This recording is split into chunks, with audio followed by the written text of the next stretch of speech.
We are doing a horror novella vlog.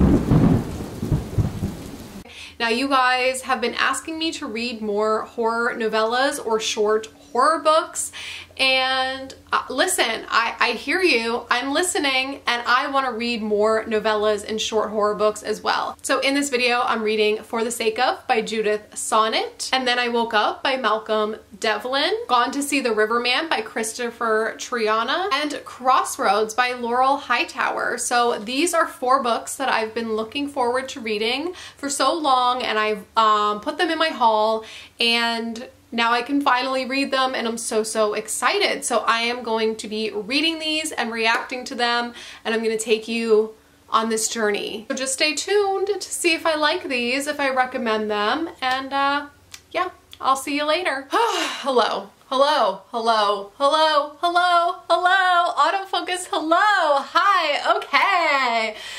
Oh my god, this vlog just begun and it's already chaos.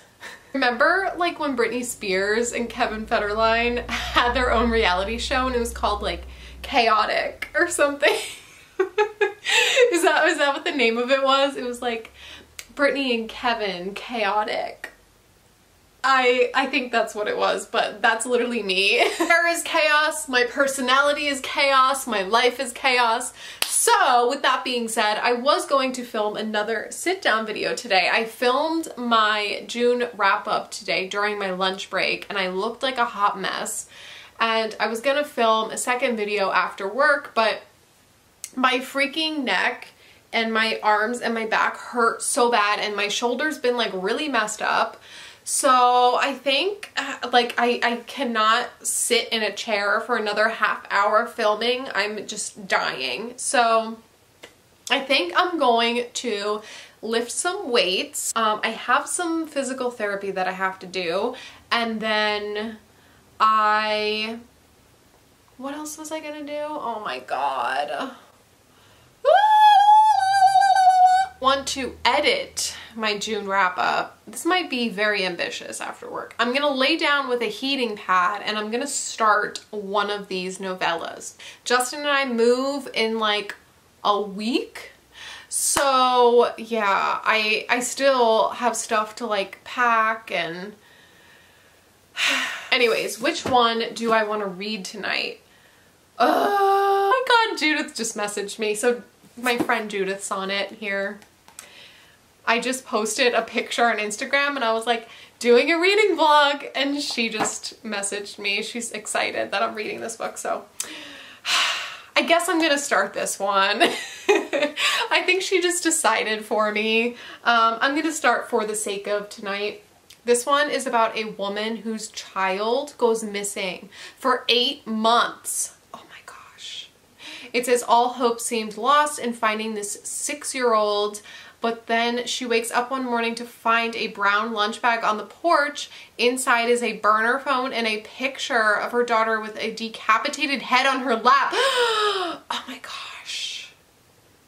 So she needs to like do some fucked up crazy things in order to save her daughter. Okay, I'm reading this one. It's decided. We're starting with Judith. I can't wait because if I like this one, I'm gonna get the second one, and I think I'm gonna read that one for a vlog as well. I'm gonna do a part 2 because I have a lot of novellas that I also got on Kindle. So I'm gonna be doing a horror novella vlog part 2. You guys wanted novellas, you're getting horror novellas, okay? Okay, I guess I'll do my update now. So I got 50 pages in last night. I made it to part 2 of the book, so I have like 80 pages left or whatever, and I am really loving this so far. The book opens up, and in the beginning of the book we see this woman who's being blackmailed because her husband was abducted, and pictures were sent to her where he is like tied up and bloody and beaten, and this burner phone appears on her doorstep, and we find out this man behind it all is called Daddy Torturefuck. Okay. It sounds like 50 Shades of Grey or some kind of like smut book, but hear me out, okay? Daddy Torturefuck runs this like site on the dark web where he is all into playing games with people. So he abducts someone that they love, and then he's like, okay, you're gonna do something awful, humiliating, disturbing, disgusting. Like, you're gonna do this and make a video of it, or I'm gonna kill the person that you love. And then he takes those videos and posts them on this dark website where people are fucking getting off to this shit. And yeah, so now we're following this mom whose daughter has been missing for months and months. So now I'm like, I can kind of see where this is gonna go, but I'm scared. Okay, I just got to part 3, which is the last part. I have like 35 pages left or something like that. I am loving this. Now, please beware before you go and pick this up. Please look up trigger warnings. This is so gory and disgusting and torturous. Like, there's so much torture happening. There were multiple scenes that I was like, ugh, gagging. Okay, so please be aware of that. It's extreme horror, but it has a point. Like, there is plot, there is a storyline, you know. It's not just like torture porn for the sake of torture. It's like, it actually is a story. This woman is trying to save her daughter, and the stuff that they are making her do and the stuff that they are making other people in this book do is so fucking disturbing and graphic.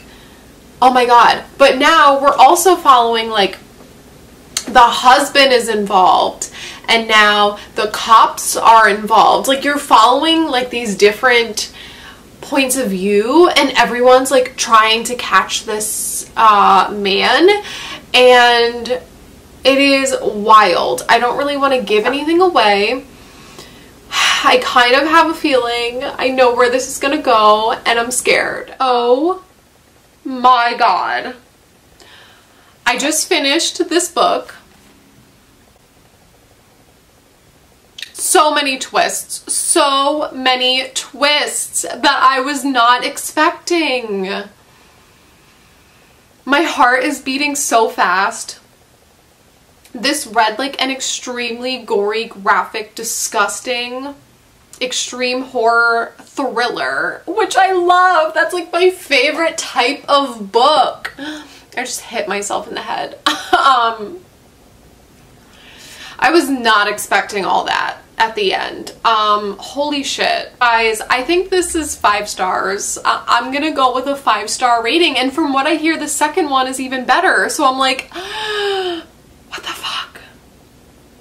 This was so good. So good. Oh my god. It's really sad, really disturbing. Like I said, trigger warnings galore. But I don't know. It was just so good. There's also like a little afterword. I can't say that word. There's a little section in the back here that Judith wrote. I also really wanted to get the audience to sympathize with the victim. As a survivor of abuse myself, it often hurts my heart to see people cheer on the bad guys in horror movies. Even though there's a lot of horrible, evil, twisted, and gory stuff in this book, I never wanted the reader to take any form of delight from it. What happens to Tabby is sad, and even though some of it is over the top, I wanted it to feel like a story ripped from the headlines. Hopefully I succeeded. Whether I did or not, I really want to thank you for enduring this with me. We did this together. Yeah, definitely sad, definitely depressing, definitely bleak, definitely fucking wild. I mean, this wasn't like a great, happy, cheerful book, but I really enjoyed it because I just love depressing, bleak, fucked up books. And I was not expecting all of that. I was not expecting this to go in the direction that it went, and I am like genuinely shocked, and I cannot recommend this book enough. Oh my god. I'm like so disappointed that I just filmed my like disturbing book recommendations video, and now I read this one and I'm like, ooh, this is better than a lot of the books that I recommended in that video. But I'm gonna do a part 2 to that one. Oh my god. Okay, I need to go recover. Okay, so I'm not sure which book that I want to read next. So I'm having Justin pick the next one out. So it's going to be a surprise. Okay. I forget what this one is about. Did you even look at the back? What was your strategy picking this out? I took the one that was in the middle. Oh, okay. I think this one is like a mom. Yeah, so her son dies in a car crash, and then something, she thinks that her son is brought back to life or something. I don't even know. It's like 100 pages. I guess we're gonna find out. Okay, first of all, look at this giant fucking chair. I ordered this egg chair from Target to put in my office.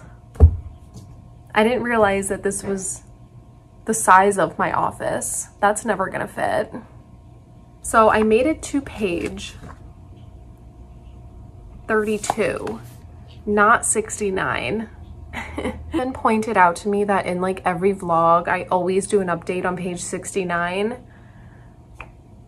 How? Why? So this book is sad. So basically it's exactly like I said, this woman, her 22-year-old son is killed in a car accident, and she goes to visit his roadside memorial, and she has a cut on her finger and the blood like drips into his memorial. And then she thinks after that she saw his ghost. So we're not really sure. We're like, is it actually his ghost or is it just her grief? So now she's like trying to go out of her way even more to like make his ghost show up, I guess. That's all I'm going to really say because I only have 70 pages left. I haven't really been reading because of moving and everything. So I'm hoping I can finish this by tomorrow night. Tomorrow's the 4th of July and I work at my therapy job all day. So I'm hoping like between tonight and tomorrow night I can finish this. I don't really have much reading time, but yeah, it's very sad so far. Like I wouldn't even say it's horror. It's more just like sad. I don't know. Hello. So I finally finished Crossroads. I don't know why it took me like 4 days to read a 100-page book. I'm just busy, okay? We're really diving in the psyche of this woman dealing with the loss of her child, and it's terrifying because it's so real. Like her feelings and you know, the grief that she's going through is so real in this book, and you really sympathize with this character and what's going on, and it was just very real. And sometimes the horror that's the scariest isn't, you know, the slashers and the blood and guts and gore. This had blood and gore and body horror in it, but sometimes it's not, you know, ghosts and paranormal and serial killers. I mean, serial killers are scary. Scratch that. You guys know what I'm saying. Sometimes it's not, you know, the creatures and the monsters and that sort of thing that's scary. It's real life disturbing things that could happen to anyone. And I just really appreciate the exploration of that. And although like the ending, I'm not sure if the ending 100% did it for me, because there's still some unanswered questions that I have, and there were some slight things about the boyfriend in this book where I was like, is that really like realistic? But otherwise, excellent read. I highly recommend. I'm giving this 4 stars. If you're just looking for a real life horror story, definitely check this one out. Like I said, it does have some like body horror stuff, so look up trigger warnings, but this one's a heavy read, and I think a lot of people that like heavy reads that deal with topics like this, I think you're really gonna like this one a lot. So yeah, solid reading vlog so far. I look crazy. I have the worst insomnia. I don't know what's been going on with me. I can't sleep anymore and it's driving me insane. And yesterday was the 4th of July and I worked all day at my therapy job. I literally worked on 1 hour of sleep. I slept 1 hour the other night. And then last night, people in my neighborhood blow off fireworks until like 3 o'clock in the morning. What the fuck? Is that even necessary? Is that necessary? Yeah, anyways, I don't sleep. I feel like shit. I look like shit. I packed up most of my books, right? And I just have my book cart left. I probably need like one more box for books, but I'm out of boxes. So I'm probably just gonna put these in like a tote bag. But imagine this. Hear me out. Look at this. Imagine if this was my entire TBR cart. Like, oh yeah, I just have like a few books on my TBR, like they're not even double stacked. Look at how clean that looks. Imagine if this was it and not the monstrosity that it normally is, piled with shit. Hello, good morning, it's me. The girl that has Chrissy wake up as her alarm in the morning.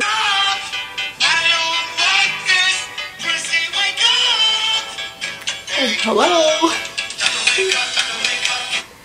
That's my alarm for the morning. I know, brilliant. So I started And Then I Woke Up by Malcolm Devlin. I got to page 56. I'm currently reading like 6 books at the same time, like my ADHD, you know me. So I got to page 56 in this one and I'm liking it so far. So we're following this guy Spence and in the beginning of the book he is in a rehabilitation facility. This is all on the back of the book, by the way. He is in a rehabilitation facility and you're kind of like, why is he there? What happened? And he, you know, meets this girl there that he becomes friends with, and so you're kind of following that story. And then he goes and backtracks and he's telling you, okay, let me tell you what happened and how I ended up here. So now we are going back in time to see how he ended up at this rehab facility. And you know, we're learning about how he was working in this restaurant, him and this girl that he became friends with, and what happened there. And basically, like, people are starting to see monsters and they're seeing like other people turn into monsters, and come to find out there's this plague that affects how you perceive reality. So it's a little bit of like a sci-fi element, I think. But yeah, that's all I'm gonna say. We don't know what's real, what's not real, like what is going on. So that's all the summary on the back of the book says. So that's all I'm gonna say for this one. But I'm really liking it so far. I don't know. I'm enjoying it. I'm intrigued. It's a quick read. Like, I'm getting through it pretty quick.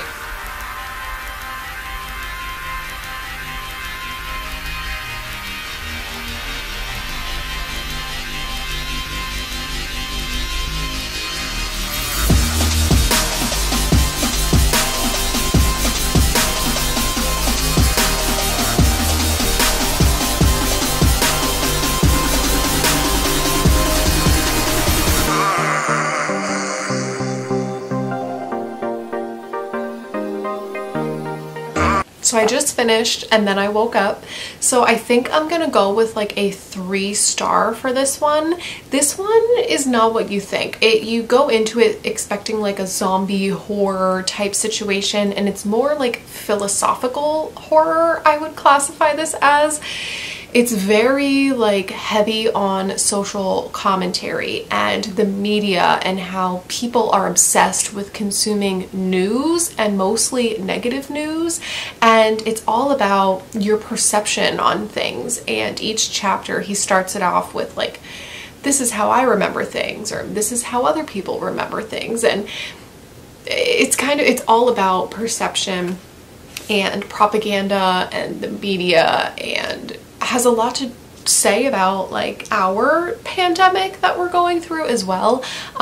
So, you know, I'm not the type of person that wants to like sit down and read about philosophy and like pick apart a book and dissect it and like, what does this actually mean? What does this symbolize? Like, that's not my thing. My brain is too small for that. But you know, I did get some points out of this, and you know, it wasn't bad. It just wasn't my thing.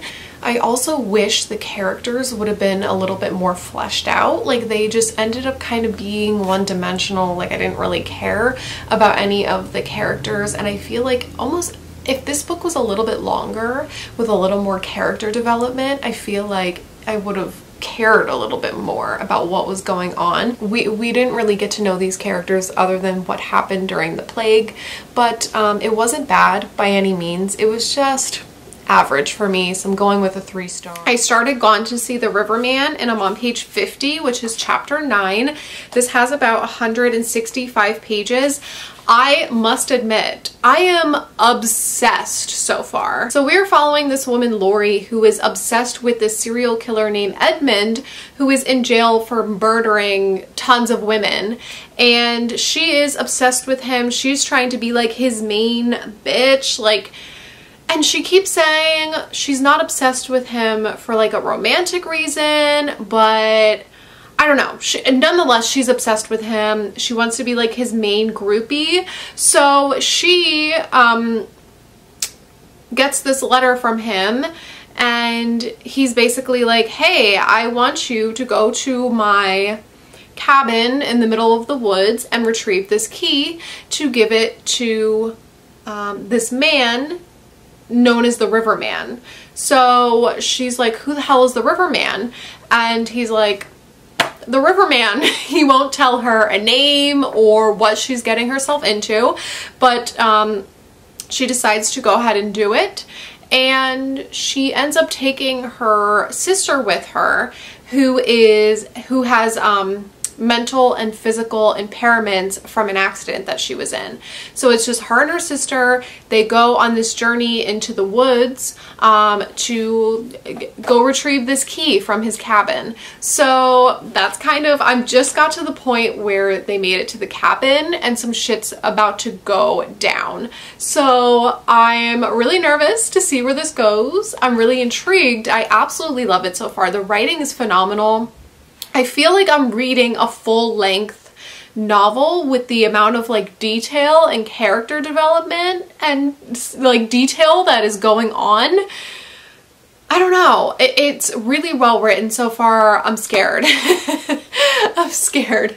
I want to see where this goes, and highly enjoyable so far. All I want to do is sit here and read, and I'm like, why do I have to have a job for a living? Sorry if you hear my fan in the background. I'm like kind of filming in the dark, but I wanted to record my actual reaction reading this. I'm literally sitting here like this.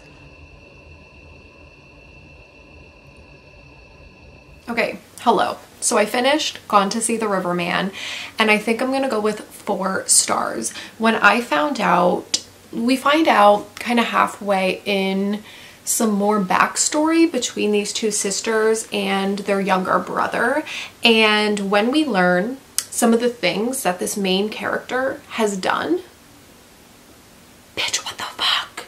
This book is so disgusting, and like, not in a good way, not in an enjoyable way.